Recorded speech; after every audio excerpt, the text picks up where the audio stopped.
अच्छी बात हुई। अभी मैं बिहार यात्रा पे था। हाँ, बिहार यात्रा, एक बुढ़िया माई रो रही थी। तो मैंने जाके पूछा, माई क्यों रो रही है? तो बोली, बेटा मैं मर चुकी हूँ। मैंने कहा, मरने के बाद तू कैसे रो सकती है? बोले, जब मरने के बाद मैं वोट दे सकती हूँ तो मैं मरने के बाद रो कैसे तो दिनेश बावरा पावर ग्रिड का पारंपरिक कवि है। ये पावर ग्रिड की कुंडली में है। देश भर में जहां भी पावर ग्रिड कोई काव्य समारोह करती है, ये परमानेंटली वहीं पाया जाता है। मुझे तो कई बार इस पर शक होता है कि इसका पीएफ भी कट रहा होगा। हाँ, पता चला कि कुछ दिन बाद मांगने लगे आपसे, ध्यान रखना, आप नोटिस भेज सकता है कि इतने दिन से हमाली कर रहा हूँ, मेरा पीएफ कहाँ पर है। लेकिन बहुत अच्छा, मायानगरी मुंबई से आए हैं और वहां जीवित हैं, जबकि मराठी नहीं जानते। उसके बाद भी मैं उनके साहस को प्रणाम करता हूं। तालियों के साथ स्वागत करिएगा।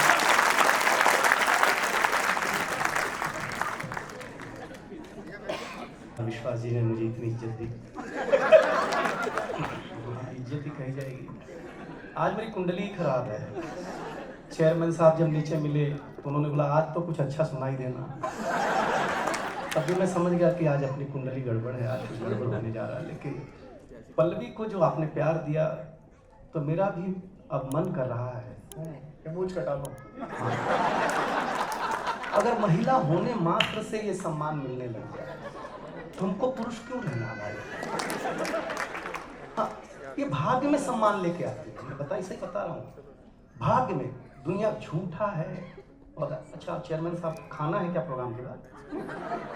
हाँ, मैं समझ गया था इतनी भीड़ देख के।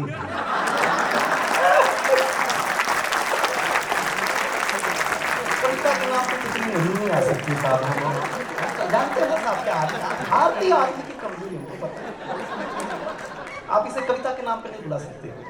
निमंत्रण में भोजन अगर लिखा है तो पड़ोसी को भी लेके आता है, चलो आज आपको साथी खाएंगे या क्या करें। इन लोगों ने बहुत बड़ी बात, कोई बड़ी बात नहीं है तो मैं आपको बता। लेकिन मैं यहाँ जो लोग मुझे पहली बार सुन रहे हैं, जितने भी जूनियर कर्मचारी हैं, आज गुरु मंत्र ले लो मुझसे। अच्छा, मेरे से अच्छा गुरु मंत्र कोई नहीं देगा। सुखी रहने का गुरु मंत्र देके जा रहा दिनेश बावरा। अगर सुखी रहना है पावर ग्रिड के लोगों, ऐसा काम करो कि सीनियर खुद कहे तू रहने देगा।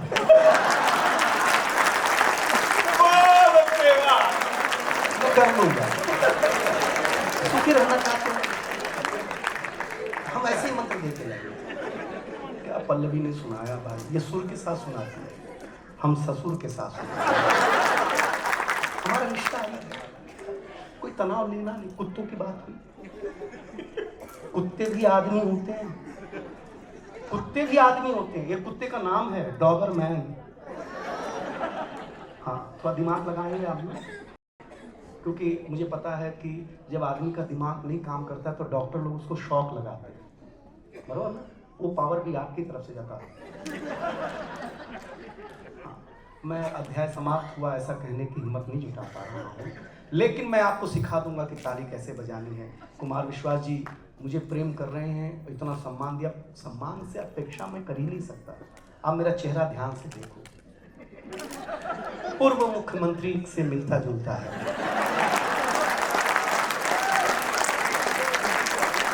मैं इनसे सम्मान की अपेक्षा कर सकती हूँ क्या भाई साहब? आप बताओ, हाइट तक मिलती है मेरी उनसे भाई साहब।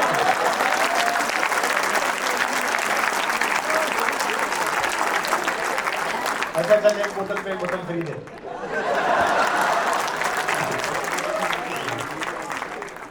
पहले वाले में शराब में डूबी थी दिल्ली, अब की बार पानी में डूबी।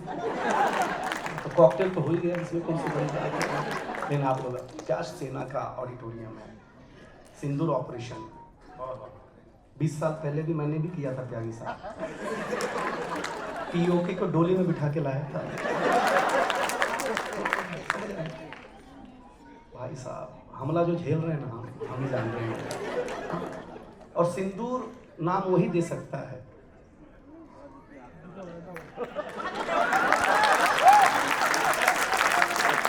आगे नहीं खाएंगे, चिंता नहीं करो, बहुत अच्छा सुन रहे हैं। आपको क्या सुन रहे हैं? महिलाएं जब सुनती है ना तो मुझे जो सुकून मिलता है, मेरे को दुनिया में वो सुकून नहीं मिलता है वैसे।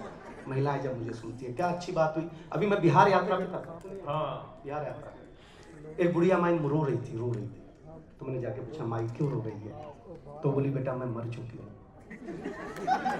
मैंने कहा, मरने के बाद तू कैसे रो सकती है? बोले, जब मरने के बाद मैं वोट दे सकती हूँ तो मैं मरने के बाद रोड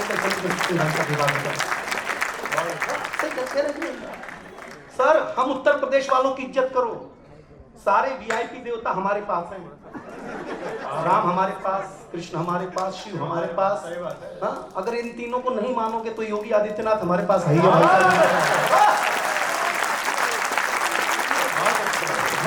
समझा करो, हमारी इज्जत करो।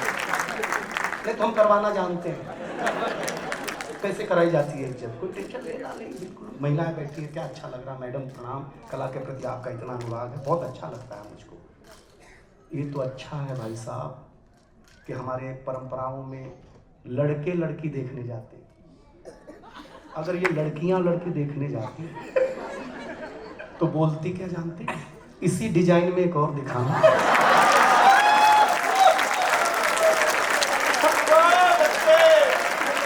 डिजाइन खोजने लगती है भाई साहब। मैचिंग ये कहाँ ढूंढते हैं?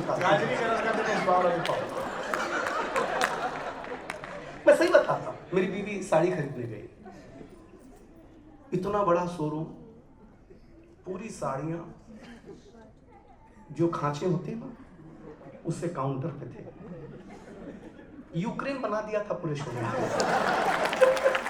इधर मिसाइल गिरी हुई है, इधर गिरा हुआ है, कुछ ना कुछ इधर गिरा हुआ है। लास्ट में मेरी बीवी ने सेल्समैन को बोला, वो जो कोने में खाकी कलर का है ना, वो दिखाना। तो सेल्समैन भी हरियाणा का था। उसने बोला, बहन जी वो पोछे का कपड़ा है, अगर आप पहनना चाहो तो मैं ये फ्री में दे सकता हूँ, तनाव नहीं दिया बिल्कुल।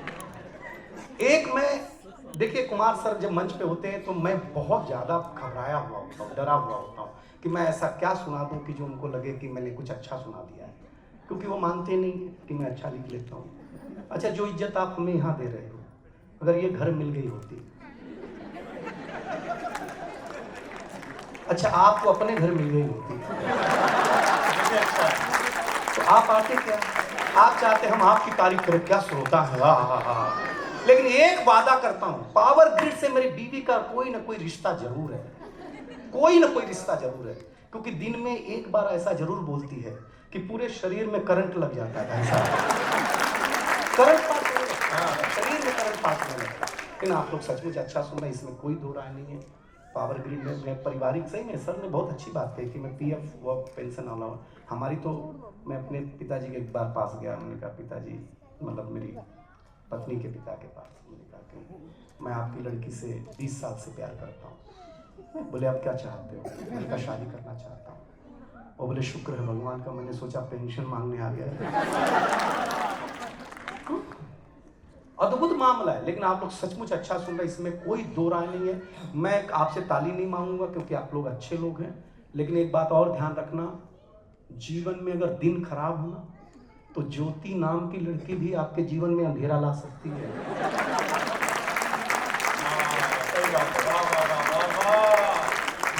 आप धीरे धीरे समझ रहे हैं, अच्छा लग रहा है।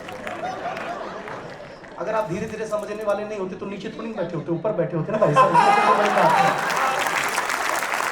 हम जरा जल्दी समझ जाते हैं, इसलिए आप लोग थोड़ा सा ऊपर। लेकिन व्यंग्य, हम यूपी वाले, हमारी इज्जत करिए भाई साहब। हमारे यहाँ नेताजी आए, बोले किसान लोग भीड़ नहीं हुआ तो एक सरपंच को बोला, भीड़ जमा करो भाई, भीड़ जमा करो।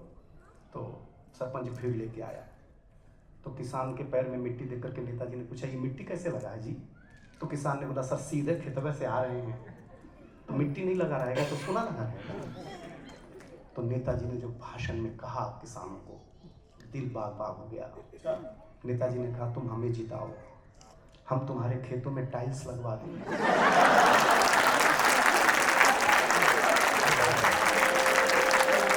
अगर ताली इतनी ही कमजोर रही तो हमारे खेतों में भी लगेगी भाई साहब। मतलब पावर का आदमी इतना कमजोर कैसे हो सकता है? आनंद लेना, मजे लेना, क्या टेंशन ले रहे बैठे? टेंशन जो होना था हो गया, जो होना वो होगा। दूसरे वाले नेताजी आए, एक आदमी को बुलाया, इधर आओ बे, तुम्हारे गांव में किस चीज की कमी है? गांव का आदमी था भोला भाला, उसने बोला सर हमारे गांव में शमशान बहुत दूर आ रहा, अगर कोई वजनदार आदमी मर जाता है ना तो फिर दो एक साथ पढ़ते हैं। तो पिंडा एक का नहीं पड़ता है हमारे यहाँ, दो का पड़ता है सर। नेता ने जो बात कही ये ऊपर वाले भी हाथ खाली हो जाएंगे। नेता ने कहा हमें वोट दो, अगर घर घर शमशान न बना दिया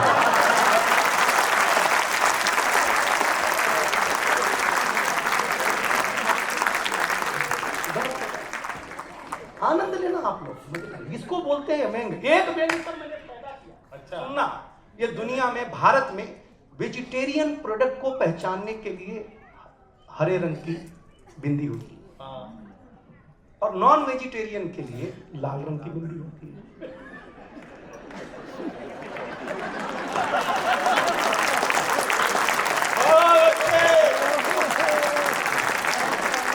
ताली अगली बात पर है कुमार सर। मौजूदा राजनीतिक परिस्थिति में होना उल्टा चाहिए। हरा रंग नॉन वेज होना चाहिए और लाल रंग वेज होना चाहिए। आप समझ रहे हैं? व्यंग समझिएगा, व्यंग का मैं आदमी हूँ, व्यंग ही करना जानता हूँ। मेरे दादाजी खेत में काम कर रहे थे, नेताजी आए बोले और किसान जी कैसी है गन्ने की फसल, तो मेरे दादाजी ने नेताजी के पैर पकड़ लिए, बोले कृषि मंत्री के पैर मेरे खेतों में, मैं तो धन्य हो गया। अब नेताजी हैरान, 4 दिन शपथ खाए हुआ, अखबार में छपा, न्यूज टीवी में दिखाने, अगले को कैसे मालूम कि हम ही कृषि मंत्री हैं। तो बड़ी विनम्रता से पूछा महाराज आपको कैसे मालूम पड़ा कि हम ही कृषि मंत्री हैं? तो मेरे दादाजी ने कहा बेटा जब तुमने गेहूं की फसल को गन्ने की फसल बताई,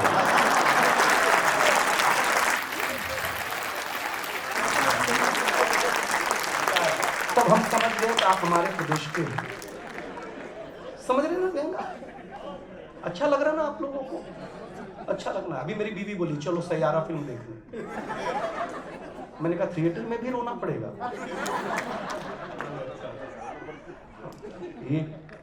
एक हंसी जो आई है सर, हमारा दर्द आपका दर्द एक लग रहा है।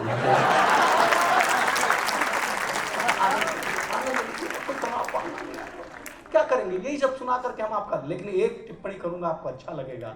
दुनिया में मुस्कुराइए और मुस्कुराहट बांटिए, राजनीति कुछ भी बांटे लेकिन आप मुस्कुराहट बांटिए। दुनिया मुस्कुराहट से जुड़ती है, नफरत से कभी नहीं जुड़ती है। भाई साहब याद है, मैं आपको अच्छी रूप से कविता सुनाता हूं, मेरा समय मुझे जितना कुमार सर ने दिया था हो गया। अरे डॉक्टर कहता है शरीर में 70% पानी है, 70%। तो अगर आदमी कोई हेल्दी है ना तो वो बाढ़ पीड़ित है, और कोई दुबला है ना सूखाग्रस्त है। तनाव नहीं लेना यार। पानी का महत्व जीवन में क्या है, ये बात एक दूध वाले ने बताई। समझने में देरी कर रहे हो आप। पानी बहुत महत्वपूर्ण चीज है। रहीमन पानी राखिए, आज आपको काबू में डालूंगा। रहीमन पानी राखिए, बिन पानी सब सून, पानी गए न उबरे मोती मानुष चून। पानी दुनिया की सबसे बड़ी समस्या के रूप में उभर रहा है। तीसरा विश्व युद्ध ऐसा माना जाता है कि पानी की वजह से होगा, लेकिन पानी क्या है साहब? पानी लार लोगों के बीच में एक पानी की कविता दिनेश भावरा सुनाना। क्या बात है, वाह वाह। और मेरा दावा है कि अगर आज इस कविता, क्योंकि आपका पानी से जो रिश्ता है, आपका घर चलता है क्योंकि आप बिजली से पानी पैदा करते हो, तब आपके बीच में कविता सुनाने का मानस बना के दिनेश भावरा आया है। क्योंकि ये पानी जब आसमान से नीचे आता है तो उसे बारिश कहते हैं, लेकिन जब ये आसमान में ऊपर जाता है तो उसे भाप कहते हैं, जब ये फूल में गिरता है तो उसे इत्र कहते हैं, आंख से टपकता है तो उसे आंसू कहते हैं। मैं गलत कह रहा हूं तो बताना। सीप में जाता है तो उसे मोती कहते हैं साहब, और जटा से निकलता है तो उसे गंगा कहते हैं, और मक्का से आता है तो उसे हम जमजम कहते हैं। लेकिन ये पानी जब गंगा के रूप में प्रयाग में बहता है तो हम पाप होकर के आपके सामने साबित हो जाते हैं। हमारा पाप तक धोने तक की एक कर्तव्य इस पानी में है, इस गंगा में है। तब आपको एक कविता बिना कोई भूमिका के सुना रहा हूं, शायद मेरी कविता ऊपर से नीचे तक पहुंचे, मुझे अच्छा लगेगा। सर कोई बात का बुरा मत मानना मैडम, हम लोग व्यंग्यकार हैं, बहुत कोई गंभीर बात नहीं कहते हैं कि गर्मी के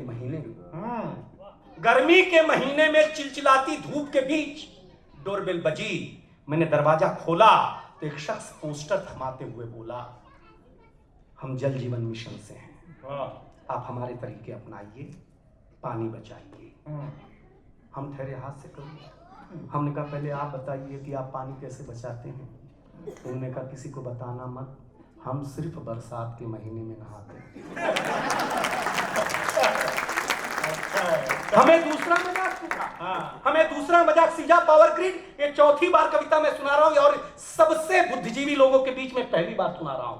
मुझे देखना चाहता हूं कि मेरी इस कविता पर मुहर कौन सी लगती है। सुन के बताना साहब। दूसरा मजाक सूझा, हमने कहा कभी आपके घर पे कोई मेहमान आते हैं, उन्हें तो पानी पिलाते हैं। बोले ना ना, हम उनके सामने बैठ के अचार खाते हैं। हमने कहा अचार खाने मात्र से आप जी लेते? बोले नहीं नहीं, हमारे अचार खाने से मेहमान के मुंह में पानी न जाता है।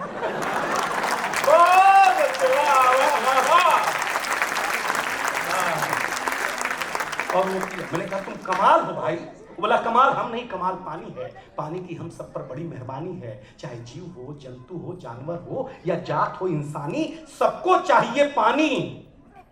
एक बात सुनकर के आपको होगी हैरानी, चाहे पौराणिक हो या ऐतिहासिक, हर बड़ी घटना के पीछे है पानी।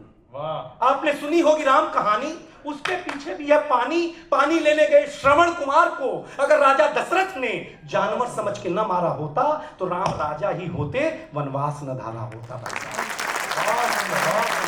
आपकी तालियों का घनत्व थोड़ा कम रह गया है, अगली बात पर आए। राम राजा ही होते, वनवास न धारा होता। एक बात आपको और है बतानी, महाभारत के पीछे भी है पानी। पानी